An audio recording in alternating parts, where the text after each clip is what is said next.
Market Mantra. Market Mantra. Market Mantra. Market Mantra. Market Mantra.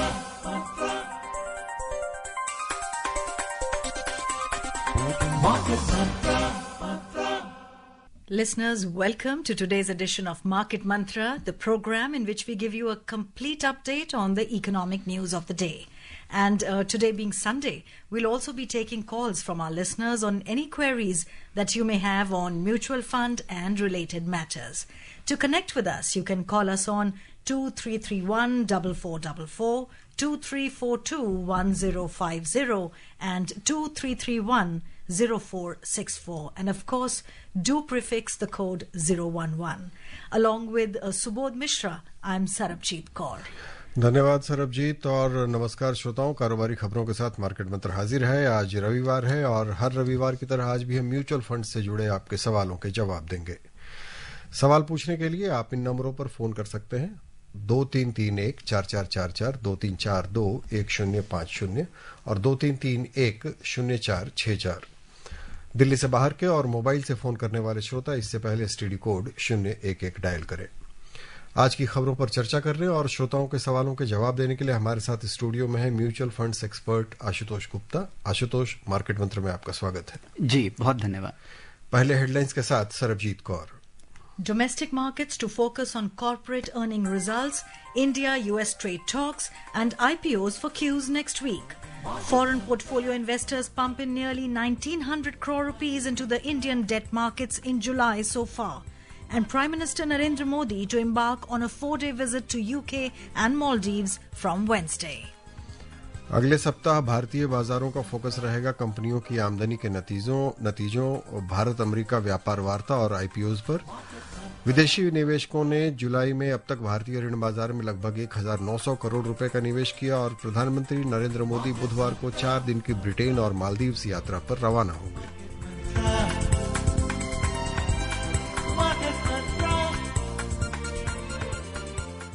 Yes, Subodh, let's see what's the first big news of the day. After 3 weeks of decline, the domestic markets are expected to keep an eye on quarterly earnings reports, outcome of the India-US trade negotiations and IPO next week. Market sentiment will likely be shaped on Monday by investors' reaction to the June quarter results of heavyweight firms including Reliance Industries, HDFC Bank and ICICI Bank. Looking ahead, several other major firms, including Infosys, Dr. Reddy's Laboratories, Bajaj Finance, Nestle and Ultratech Cement, will announce their results next week. The 5th round of bilateral trade discussions between India and the US concluded on July 17th in Washington, with both nations pushing to finalize an interim trade pact before the August 1st deadline. The primary market will also witness action next week as a total of 10 IPOs will hit the Lal Street along with 3 companies scheduled for debut on the bourses next week starting from July 21st. Both segments, main board and SME, will have an equal number of public issues. And I can see that Shri Krishna has connected with us from Delhi. Shri Krishna ji, अपना सवाल पूछिए। जी, good evening everybody. मैंने 5 साल पहले एक non financial investment company में 2 लाख रुपए दिए थे for mutual fund investments. 1 lakh मेरी वाइफ के नाम से, 1 लाख अपने नाम से। 2 साल के बाद मेरी वाइफ का अकाउंट उन्होंने लिक्विडेट कर दिया as stating that expenses incurred or their charges, etc. So that 1 lakh got liquidated. After that, when I raised a hue and cry, they said, okay, we'll revalidate your account. Now, for the last about 2 months, I hear no news from them, but I don't even get to know. They send some statements which are all Latin to me. I don't understand. I am not a finance man. मैंने इसलिए finance company को पैसे दिए थे कि वो मेरी investment करेंगे। उसमें मेरा पैसा जीरो हो जाता है, तो what recourse do I have to recover at least my principal amount, if not interest amount? Can you help me? Sure. So, Mr. Sri Krishna, apparently what you are saying, smells fishy a little bit. Does not seem the right, and legitimately one can question the intent of the company with which you made your investment. Although more clarity will come with more details, but prima facie, what I can suggest to you is to log into the website of SEBI, Securities and Exchange Board of India, and they right now have an investor grievance mechanism which is highly responsive, and they do take care of investors. Over there you will find a link to the SCORES website, which is the SEBI's grievance redressal mechanism.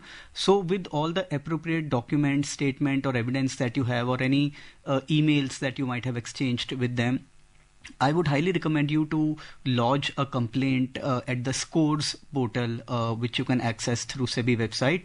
And I'm very hopeful you would be heard.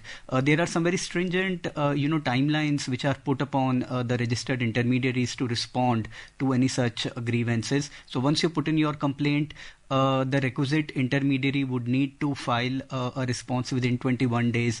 And if you're not satisfied with the response, you have further recourse, you can escalate that. So there is an entire mechanism, and I'm sure your grievance would be heard there. जी, अगले collar हैं दिल्ली से मनीष। स्वागत है, आपका सवाल पूछें। मनीष, आप हमारी आवाज सुन पा रहे हैं? हाँ, हेलो, नमस्कार सर। नमस्कार सर, मैं पूछना चाह रहा था, ये क्वांट्रो कैपिटल क्वांटम एआई में इन्वेस्ट करना कैसे रहेगा सर? इसके बारे में प्लीज बताइए। Quantro capital quantum AI. Quantro capital quantum AI, इसके बारे में अभी हमारे पास कोई जानकारी उपलब्ध नहीं है। शायद हम आगे कभी कार्यक्रम में आपको बता पाएं। हम अगले कॉलर के पास चलते हैं। बेंगलुरु से एनआर प्रसाद हमारे साथ हैं। स्वागत है आपका, सवाल पूछें। Good evening market Mantra. This is NR Prasad from Bangalore. Mr. Gupta, this is my fourth call on the same question. Give me any 2-3 multi-asset mutual fund names where I can invest for next 3 to 5 years. Thank you. I'm looking for the names of the any three good. So multi-asset, multi-asset funds by design, as the name suggests, they invest in a combination of 3 asset classes at least. That's equity, debt, and typically commodities. Now there are different funds now. The nuance about this category is that although it is one multi-asset category, but the funds can differ significantly on their risk-reward equation, because the broad mandate is that they would invest some portion of their money in equity, debt and commodities like gold and silver. But once you scratch the surface and look beneath, you would find that different funds can have very different allocation to these asset classes, and therefore the risk-reward equations can be very different. So it would be very difficult to give you names of 2 or 3 specific funds, because each fund in the category can vary. So it is a function of your risk appetite, the time horizon, what you are looking at, basis which one can narrow down on a particular multi-asset fund. So it will not be prudent to give you specific names as such. All right, our next caller, should we take that first, Subodh? Our next caller is from Mumbai. Ratnakar, please ask your question.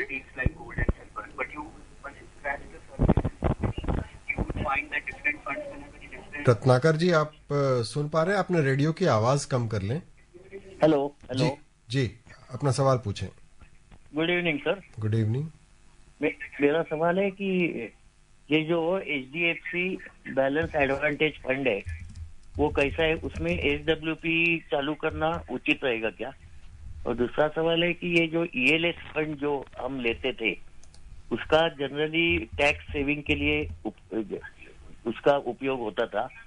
अभी समझो new regime में हम जा रहे हैं तो उसका ELS fund का उतना तो यूज नहीं है, तो ELS फंड लेना चालू रहना अच्छा रहेगा क्या? थैंक यू जी।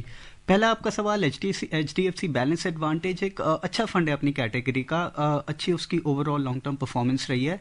तो अगर आप एक ऐसा फंड चाहते हैं तो जो तकरीबन 50-60% तक आपका पैसा इक्विटी में निवेश करता है और बचा हुआ डेट में, और इसको पीरियोडिकली वो डायनामिकली मेंटेन करते हैं उनकी मार्केट की असेसमेंट के हिसाब से, तो उस टाइप के फंड्स की कैटेगरी में HDFC बैलेंस एडवांटेज एक रीजनेबली अच्छा विकल्प है, तो आप उसको देख देख सकते हैं। दूसरा आपका सवाल ELSS कैटेगरी के लिए, आपने बिल्कुल ठीक बोला कि अगर आप न्यू टैक्स रिजीम पर मूव कर गए हैं तो ELSS में इन्वेस्ट करने से जो टैक्स एडवांटेज आपको मिलता है वो नहीं मिलेगा, लेकिन उसके बावजूद ELSS का जो एक ओवरऑल एक महत्वपूर्ण ऑब्जेक्टिव होता है कि लॉन्ग टर्म कैपिटल एप्रिसिएशन आपको देना, उसमें वो अभी भी सक्षम है। हाँ, अगर उनमें 3 साल का लॉक इन ज़रूर रहता है, तो अगर आपको 3 साल के लॉक इन से कोई खास परेशानी नहीं है तो आप ELSS फंड में जारी भी रख सकते हैं, उसमें कोई बुराई नहीं है।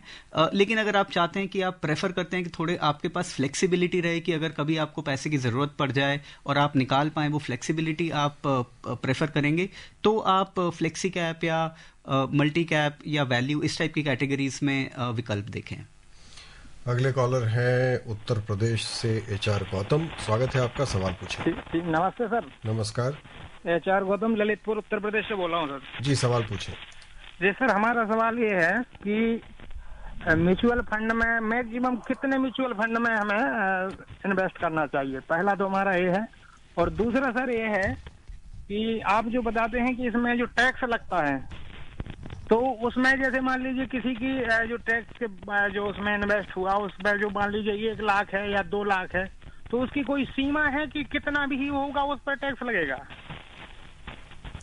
जी, पहला आपका सवाल कितने फंड में निवेश करना चाहिए। देखिए, ये सवाल ज़रूरी है कि आप ये देखें कि आपके निवेश का स्केल कितना है, आप कितना पैसा इन्वेस्ट करना चाहते हैं।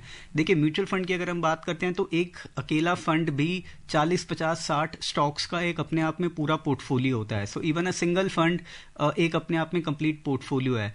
अगर आप एक छोटे निवेशक हैं या शुरुआती निवेशक हैं, आप 2, 4, 5 हज़ार रुपए तक का मासिक SIP करना चाहते हैं, तो आपके लिए एक फंड भी पर्याप्त है।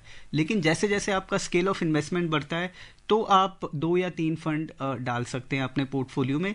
फिर भी मैं ये कहूँगा कि अगर आपका काफ़ी बड़ा स्केल ऑफ इन्वेस्टमेंट है तो भी मेरे ख्याल 4-5 फंड से ज़्यादा की आमतौर पर किसी की ज़रूरत पड़ती नहीं है। एक 4-5 फंड्स में आपका एक वेल डाइवर्सिफाइड पूरा पोर्टफोलियो म्यूचुअल फंड के जरिए बन जाता है।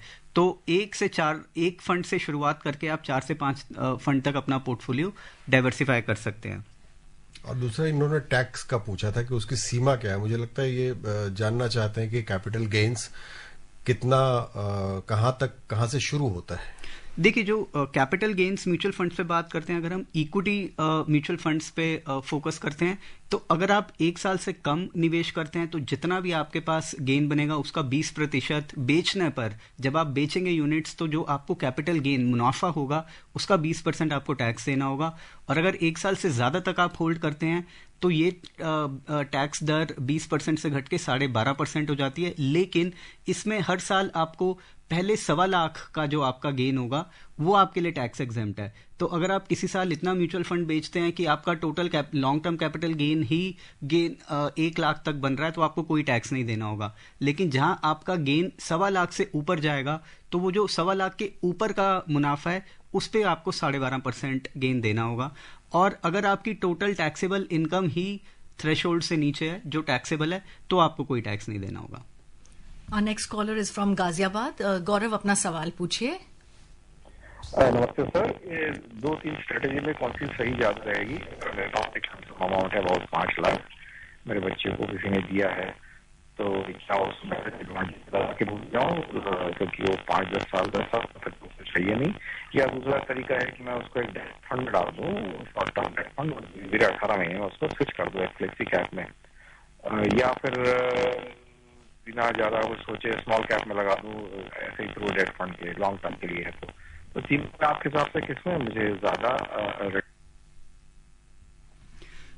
देखिए, आपकी आवाज़ बहुत शायद क्लियर नहीं थी, लेकिन मैं जितना क्वेश्चन आपका समझ पाया, आप 5 लाख का एक आपके पास कहीं से रकम इकट्ठा हुई है 5 लाख की, जिसको आप निवेश करना चाहते हैं शायद अपने बच्चे के लिए, और ये आपका लॉन्ग टर्म निवेश है।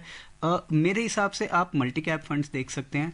मल्टी कैप फंड्स में आपको एक reasonably aggressive yet well diversified portfolio मिलेगा। इन फंड्स में कम से कम 25% of the portfolio large mid और स्मॉल कैप में होना ज़रूरी है। तो इन फंड्स के ज़रिए आपका हमेशा कम से कम 50% पैसा मिड और स्मॉल कैप स्टॉक्स में निवेशित रहता है। बचे हुए 50% में फंड मैनेजर की कॉल है कि वो कितना लार्ज कैप और बाकी में डाइवर्सिफाई करना चाहते हैं। तो एक लॉन्ग टर्म के लिए थोड़ा एग्रेसिव पोर्टफोलियो आप बनाना चाहते हैं और येट डाइवर्सिफाइड रहना चाहते हैं बिना बहुत ज़्यादा फंड्स खुद खरीदे, तो एक मल्टी कैप फंड्स आपको ये एक अच्छा पैकेज देते हैं। एक या दो अच्छे मल्टी कैप फंड्स में आप निवेश करने के बारे में सोच सकते हैं। ध्यान रखिए इस पैसे को स्प्रेड करके इन्वेस्ट करिए। एक साथ आपके पास ये रकम इकट्ठा है, एक बार में ना निवेश करें, कम से कम 6 महीने में इसको ज़रूर स्प्रेड करें। अगले कॉलर हैं शिमला से आकाश। आकाश, स्वागत है आपका, सवाल पूछिए। हेलो, नमस्कार जी। नमस्कार सर, मैं ये पूछना चाहता हूँ कि मेरे फादर रिटायर्ड सीनियर सिटीजन है, वो उनकी अपनी एफडीआई हैं, तो ये बताइए कि आरबीआई के बॉन्ड जो होते हैं उसमें कितना मैक्सिमम अपना इंटरेस्ट मिलता है? कहते हैं कि 6 महीने में इसका इंटरेस्ट आता है। और दूसरा, गोल्ड में अगर जाया जाए तो क्या करा जाए? एफडी के अलावा भी हम एफडी में ही बने रह सकते हैं क्या? देखिए, आरबीआई के जो फ्लोटिंग रेट बॉन्ड है आज की डेट में 8.05% का उनका रेट ऑफ इंटरेस्ट है। ये आपको ये सालाना रेट ऑफ इंटरेस्ट है, जिसके हिसाब से आपको उस पर रेट ऑफ इंटरेस्ट मिलेगा। जो स्मॉल सेविंग स्कीम्स हैं, एश्योर्ड रिटर्न वाली जितनी भी स्कीम्स हैं, उनमें अगर हम रिलेटिवली कंपेयर करें तो एक अच्छा रेट ऑफ रिटर्न है। तो आरबीआई फ्लोटिंग रेट बॉन्ड्स एक विकल्प हो सकता है।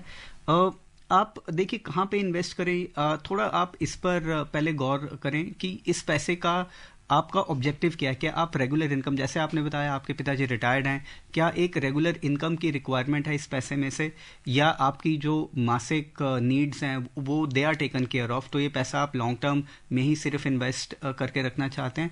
अगर आप मेरी राय में आइदर विच वे थोड़ा पैसा आपका इक्विटी में ज़रूर होना चाहिए, क्योंकि फिक्स डिपॉजिट्स में जब तक आपका पैसा लगा रहेगा तो आप एक्चुअल रियल टर्म्स में कुछ कमा नहीं रहे होते, क्योंकि इन्फ्लेशन के ऊपर और पोस्ट टैक्स अगर आप रिटर्न देखते हैं तो आप खास कुछ रिटर्न बना नहीं पाते फिक्स डिपॉजिट से। तो आप एक सेंस ऑफ सिक्योरिटी, एक सेंस ऑफ कंफर्ट के लिए फिक्स डिपॉजिट में ज़रूर कुछ पैसा रखें। आरबीआई फ्लोटिंग रेट बॉन्ड जैसे स्मॉल सेविंग स्कीम्स विकल्प आप देखें, लेकिन साथ में कुछ 20-25% अपना पैसा इक्विटी म्यूचुअल फंड्स के जरिए थोड़ा इक्विटी मार्केट में जरूर लगाएं, क्योंकि लॉन्ग टर्म में ग्रोथ या कैपिटल एप्रिसिएशन आपको वहीं से मिलेगा। Next collar is from Bihar. Tinku, अपना सवाल पूछिए।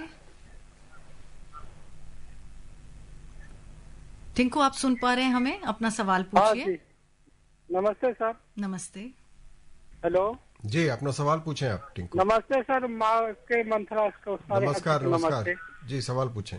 सर, मेरा 42 उम्र है, ठीक है, और 2-3 बैंक का नाम देते हैं, SBI, Punjab national bank, Kotak Mahindra, state bank. ऐसे बैंक में सर मैं मंथली क्या कहता है म्यूचुअल फंड में जाना चाहते हैं, ठीक है, SBI करना चाहते हैं, तो कितने साल के लिए मैं इसमें डालते रहे? और जानकारी भी नहीं है इसके लिए, थोड़ा जानकारी बताइए। देखिए, आप म्यूचुअल फंड में शुरुआत करना चाहते हैं तो आप मेरे लिहाज से कोई भी एक या दो इंडेक्स फंड से आप शुरुआत करें। निफ्टी 50 इंडेक्स को फॉलो करने वाले, जो निफ्टी 50 इंडेक्स के स्टॉक्स में इन्वेस्ट करते हैं, ऐसा कोई भी एक या दो फंड से आप शुरुआत करें। आप जिस भी बैंक में आपका बैंक का खाता है आप वहां जाएं, आप उन्हें बोले मुझे निफ्टी के किसी भी 2 फंड में इन्वेस्ट करना है, उनसे आप लीजिए। ध्यान रखिए कि आप को वो यूलिप ना दें, कोई इंश्योरेंस प्रोडक्ट इसकी आड़ में ना दिया जाए। आप निफ्टी के 2 फंड में निवेश करिए। आप जितना भी पैसा मंथली इन्वेस्ट कर सकते हैं उसका आप अपना एक SIP बनाएं और शुरू करें। आप शुरुआती निवेशक हैं, जानकारी का अभाव है, एक छोटे अमाउंट से शुरू करें। आज की डेट में आप 500 से 1000 रुपये तक से भी मासिक इन्वेस्टमेंट से शुरुआत कर सकते हैं। आप छोटे अमाउंट से शुरुआत करें, 8-10 महीने अपना SIP चलाएं, थोड़ा आपको जानकारी प्राप्त होगी, थोड़ा एक्सपीरियंस होगा, कॉन्फिडेंस बढ़ेगा, उसके बाद थोड़े बड़े निवेश के बारे में सोचें। और जहां तक कितनी अवधि के लिए इन्वेस्ट कर सकते हैं, देखिए ये कम्प्लीटली फ्लेक्सिबल है, आपके हाथ में है। आप ये चुनाव करते हैं कि आप कभी भी पैसा कितनी भी अवधि के लिए डाल सकते हैं, इन फंड्स में से कभी भी निकाल सकते हैं। लेकिन आप जब इन्वेस्ट कर रहे हैं तो आप ये मान के चलिए इक्विटी निवेश कम से कम 5 साल का एक अवधि अपने दिमाग में रखकर ज़रूर शुरुआत करें।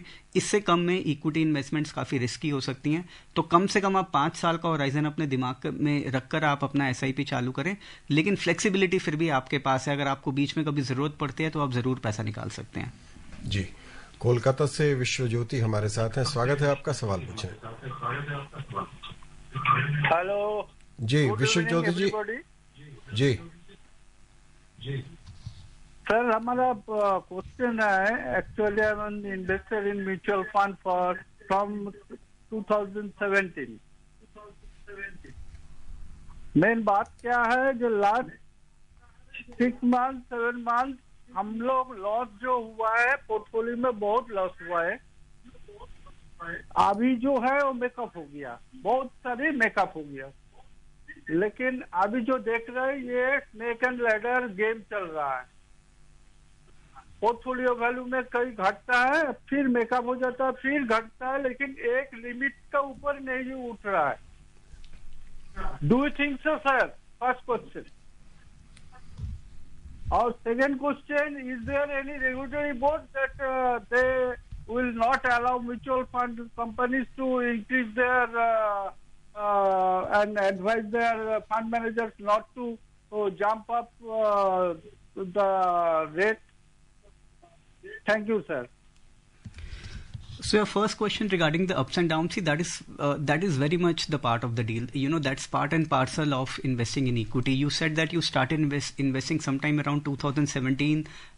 Given you know that you've been an investor for the last 7-8 years, I think on an overall basis you would have still been sitting on some good returns if you've been disciplined, if you've invested you know, through SIPs or through monthly modes through this period. Then I'm pretty confident that even if you were you know, not so lucky in the choice of your investment, even if you have ended up investing in relatively poor funds, even then you would have made some handsome gains. Now, of course, notwithstanding this last 1 year or so when the markets have been up and down, but in a long-term investment journey, such phases cannot be ruled out. Every now and then markets will react sharply to certain events, and the antidote to that is really you have to stop tracking markets, or you have to stop looking at the value of your investments, or try to make decisions on the day-to-day movements of the market. Focus on the long term and continue your investments through the up and down.